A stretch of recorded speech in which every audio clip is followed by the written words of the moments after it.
आए इस पे बात करते हैं। जरा ये हम सब के लिए है।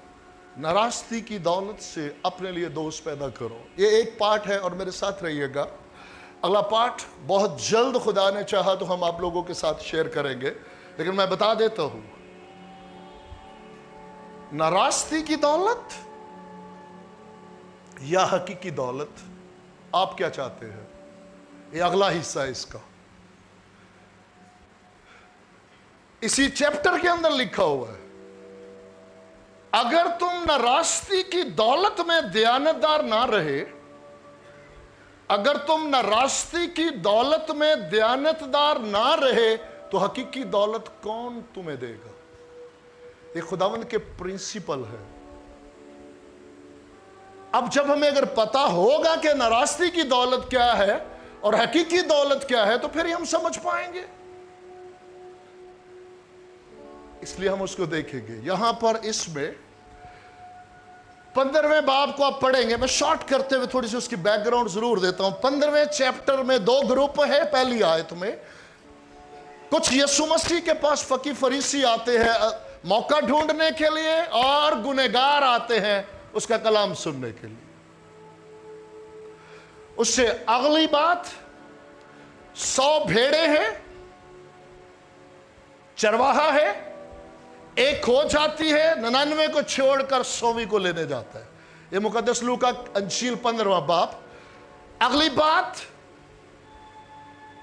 एक औरत है जिसके एक सिक्का गुम जाता है और वो चिराग लेकर ढूंढती रहती है जब तक वो मिल नहीं जाता। अगली बात, एक शख्स के 2 बेटे हैं। वो जो मैं बातें कर रहा हूं, ईमानदार हर बंदा जानता है। ये पूरी की पूरी आसमान की बादशाही की बातें हो रही है। बेटा यीशु मसीह चरवाहा है, औरत वो रूल कुद्दस है, और वो अमीर शख्स जिसके 2 बेटे हैं वो मेरे और आपके हुई कायनात के रब खुदावंद खुद।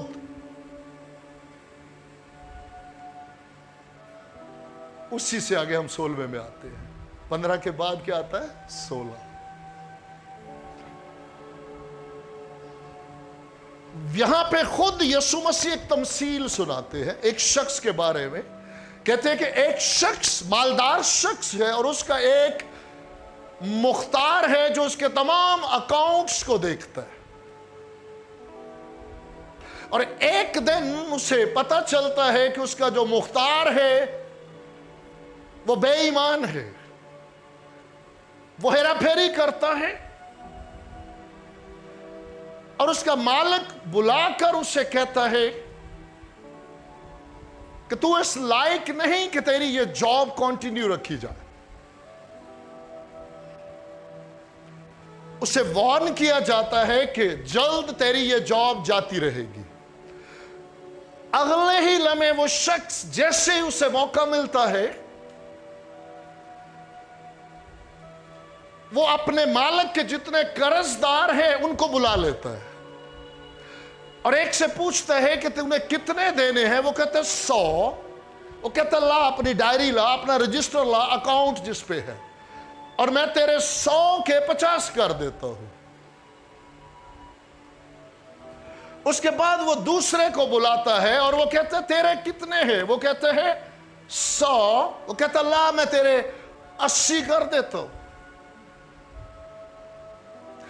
इसी तरह ये कोई इंसान नहीं, ये मेरे और आपके खुदावंद यीशु मसीह ये बातें कर रहे हैं मुझे और आपको समझाने के लिए।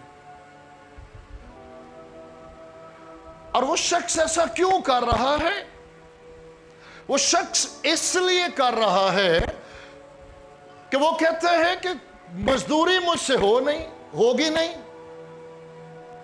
भीख मैं मांग नहीं सकता, तो जो मैं कर सकता हूं इससे पहले कि मैं बरतरफ हो जाऊं या मेरी सीट जाती रहे, मैं कुछ दोस्त बना के निकलूं अपनी इस कुर्सी का फायदा उठाते हुए, ताकि जैसे ही मैं यहां से फारग होके जाऊं तो वो लोग मुझे अपने घरों में, अपने दिलों में जगह दें। इस सबब से मालिक ने अपने उस बेईमान नौकर की तारीफ की। बिल्कुल इसी तरह लिखा, पढ़ेंगे तारीफ की। अब यीशु मसीह इसमें मेरे साथ रहिएगा, खुदा ना खास्ता हरगिज ये नहीं कह रहे कि हम बेईमानी करें, लेकिन उसके एक्टिव होने को, उसके होशियारी को सराह रहे हैं।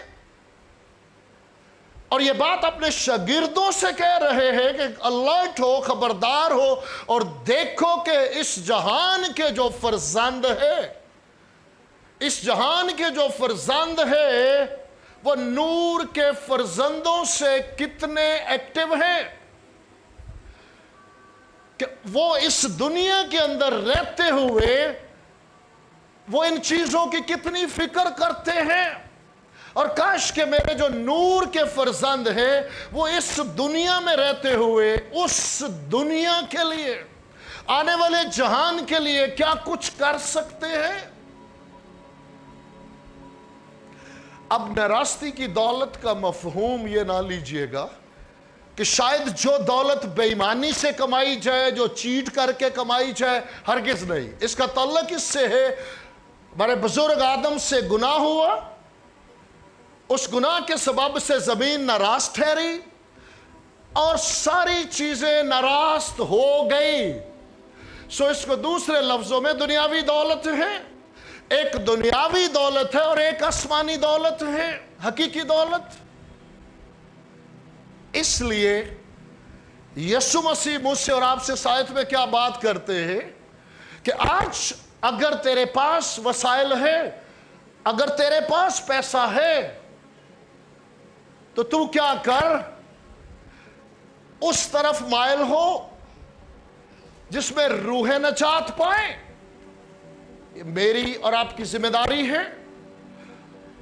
अगर आज मेरा रुपया पैसा फक्त ऐसी जगह पर इन्वेस्ट, आखिरी बात है, अगर मेरी और आपकी उस रुपए पैसे से फक्त बदन ही कहीं ना कहीं बदन की खुशहाली है, बदन ही शफा याब हो रहे हैं और बदन फानी है, आज नहीं तो कल वो फिर फना हो जाएगा, तो मुझे और आपके लिए आसमान पे कुछ नहीं। लेकिन अगर मेरी कावश से, मेरे रुपए पैसे से कुछ ऐसा पैगाम, कुछ ऐसी महफिल, कोई ऐसी मीटिंग, कोई ऐसी जगह जहां नजात का पैगाम, ट्रूली गॉस्पल पहुंचती है, कुछ जिंदगी तौबा करती है, नजात पाती है, आसमान पर यह लिखे ताकि जब वो जाती रहे, वो कब जाएगी, जैसे मेरा या आपका बुलावा आएगा तो हाथ खाली है, चली गई वो। बाजुकात बिजनेस लॉस उसमें भी जाती है। दूसरा रुख क्या है कि जब बुलावा आता है तो वो जाती रही, लेकिन उसका जो इस्तेमाल है, मेरे साथ रहिएगा, दो बातें हैं। एक बात यह है कि ईमान, अगर आपके कागज से, आपके रुपए पैसे कुछ इस्तेमाल से कोई रूह बच गई तो आपका अजर आसमान पर सेफ हो गया। और दूसरा, मसीह के बदन में तू नेकी कर, खास कर अहले ईमान के साथ। हो सकता है कि मेरी और आपकी उम्र से कोई बड़ा है, आप उसकी सपोर्ट में, उसके उन अय्याम में मसीह के बदन की तरक्की के लिए उस रुपए पैसे को सर्फ करते हैं और वो आपसे पहले आसमान की बादशाही में दाखिल हो जाता है। तो खुदावंद का कलाम हमें बताता है कि जब मैं और आप अपनी अपनी बारी पर जाएंगे तो वहां वो मेरा और आपका इस्तकबाल करेंगे।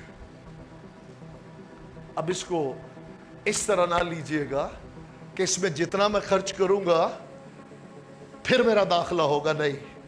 दाखला मेरे और आपके मुनज्जी यीशु मसीह के खून के वसीला से है, लेकिन ताज पोशी आसमान पर जरूर है।